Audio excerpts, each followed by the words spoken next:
وہ اپنی خوراک جو ہے اس کو اس انداز میں لے کہ ان میں کوئی بھی ایسی چیز نہ ہو جو السر کا یا زخم کا باعث بنتی ہو۔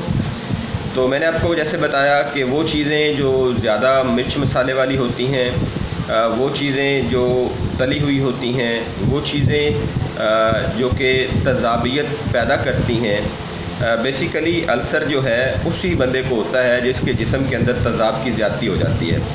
تو تیزابیت پیدا کرنے والی جتنی بھی چیزیں ہیں ان کو کم کرنا ہوگا، اور ان کے علاوہ ان کی اینٹی چیزیں جو ہیں جو کہ سوڈیم اور الکلائن پیدا کرتی ہیں ان کا استعمال بڑھانا ہوگا۔ تو اس میں دودھ جو ہے وہ بہت فائدہ مند چیز ہے جی، دودھ کا استعمال آپ کریں، دہی کا استعمال چھوڑ دیں۔ تو دودھ کا استعمال جتنا ہو سکے اتنا کریں۔ اس کے ساتھ ساتھ کچھ ادویات میں آپ لوگوں کو بتا رہا ہوں جی، ان کا استعمال کریں، انشاءاللہ اللہ سبحانہ و تعالیٰ آپ کو شفا عطا فرمائے گا، کیونکہ شفا کا جو ٹھیکہ ہے یا شفا دینے والی جو ذات ہے وہ صرف اللہ سبحانہ و تعالیٰ ہے، کوئی بھی بندہ شفا نہیں دے سکتا۔ ہم صرف کوشش کر سکتے ہیں اور اللہ سے دعا کریں کہ اللہ تعالیٰ آپ کو شفا دے، اس کے ساتھ ساتھ دوا کے ساتھ ساتھ دوائی کا بھی استعمال کریں۔ تو وہ کون سی ادویات ہیں جو مارکیٹ سے بآسانی دستیاب ہیں وہ میں آپ کو بتا رہا ہوں، ان کو استعمال کریں، انشاءاللہ اللہ پاک کرم فرمائے گا۔ ساتھ میں احتیاطی تدابیر جو ہیں ان کو اختیار کریں۔ تو سب سے پہلے جی ہمدرد کمپنی کی جو ایک مارکیٹ میں اویلیبل چیز ہے وہ ہے جی سوسی۔ یہ سوسی نام سے شاہ سے ہمدرد لیبارٹری پاکستان کے جو ہیں وہ اویلیبل ہیں۔ تو یہ ساشے جو ہیں ایک صبح اور ایک شام خالی پیٹ یعنی کھانا کھانے سے پہلے پانی کے ساتھ آپ لے لیں۔ اس کے ساتھ جو دوسری اسی پرکار کی دوائی ہے وہ ہمدرد کمپنی کی ہے، اس کا نام ہے جی کارہینی۔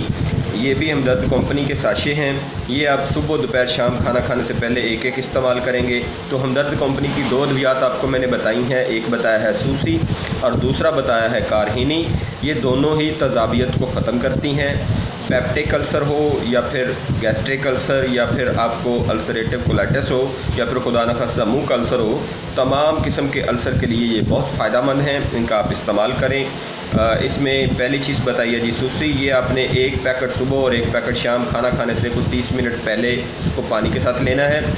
اور اسی طرح سے آپ کو دوسری چیز میں نے بتائی ہے جی کارہینی، یہ بھی ساشے ہے، بہت اچھی چیز ہے، اس کو بھی آپ صبح دوپہر شام ایک ایک ساشے جو ہے وہ کھانا کھانے سے 30 منٹ پہلے پانی کے ساتھ استعمال کریں گے۔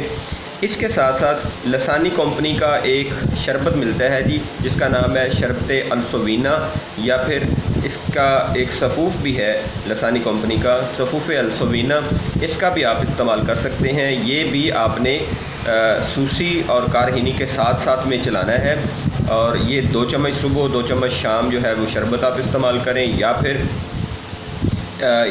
صفوف اگر آپ استعمال کرنا چاہتے ہیں تو 1 چائے والی چمچ صبح اور شام جو ہے وہ لسانی کا صفوف السوینا یا شربت السوینا بھی آپ ساتھ میں استعمال کریں۔ تو انشاءاللہ العزیز آپ کا تمام قسم کا جو السر ہے جیسے کہ منہ کا السر، معدے کا السر، ڈوڈینیم کا السر، بڑی آنت کا السر یا پھر ریکٹم کا السر ہے، انشاءاللہ العزیز وہ ختم ہو جائے گا اور اللہ تعالیٰ آپ کو شفا عطا فرمائے گا۔ مجھے اپنی دعاؤں میں یاد رکھیے گا، میرے لیے، اپنے لیے اور اپنے گھر والوں کے لیے دوائیں کھینچیے گا، اپنا اور اپنے گھر والوں کا بہت سارا خیال رکھیے گا۔ میں یہاں پہ بتاتا چلوں کہ السر کے جو پیشنٹ ہیں وہ کافی مقدار میں ہوتے ہیں، وہ تمام لوگ جو گھروں سے باہر کھانے کے شوقین ہوتے ہیں، ہوٹلنگ کرنے کے شوقین ہوتے ہیں، یا پھر چٹخارہ دار چیزیں جو ہیں ان کو استعمال کرنے کے شوقین ہوتے ہیں، ان میں تیزاب بڑھ جاتا ہے جس کی وجہ سے السر ہو جاتا ہے۔ ڈاکٹرز کے پاس اگر آپ جاتے ہیں تو پھر وہ آپ کو کئی قسم کے ٹیسٹ جو ہے وہ ریکمینڈ کرتا ہے اور اس کے بعد آپ کی میڈیکیشن کی جاتی ہے۔